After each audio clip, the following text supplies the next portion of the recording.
आता बघूयात अन्य काही टॉप 9 बातम्या। वादग्रस्त आयएस अधिकारी पूजा खेडकरांना मोठा धक्का। पूजा खेडकरची उमेदवारी यूपीएससी कडून रद्द। नियमांचं उल्लंघन करून दोषी आढळल्यामुळे यूपीएससी कडून भविष्यात पूजा खेडकरांना यापुढेही परीक्षा देता येणार नाही। पूजा खेडकरवरच्या कारवाईचं स्वागत, पण त्यांना ज्यांनी मदत केली त्यांच्यावर फौजदारी कारवाई व्हायला पाहिजे। माहिती अधिकार कार्यकर्ते विजय कुंभार यांची मागणी।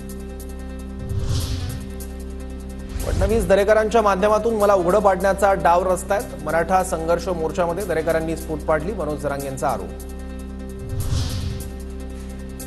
उरण हत्या प्रकरणी आरोपी दाऊद शेखला 7 दिवसांची पोलीस कोठडी। आरोपी दाऊद शेखला हत्येच्या 5 दिवस आधी न्यायालयानं पोक्सोच्या गुन्ह्यात अजामीनपात्र वॉरंट जारी केलं होतं। वॉरंट जारी होऊन 5 दिवसातच आरोपीकडून हत्या। शिंदे समितीला मुदतवाढ दिल्याच्या निर्णयाचं स्वागत, पण फक्त मुदतवाढ नको, कुणबी नोंदी शोधायला सांगा, जरांगेंचा सल्ला। बारामतीचे नवे विष्णुदास, अजितदारांना राऊतांचा टोला, तर विष्णूचे 13वे अवतार दिल्लीत, राऊतांची टीका। तर वेषांतराचे जुने संदर्भ सिल्वर ओकवर विचारा, नितेश राणे यांची टीका।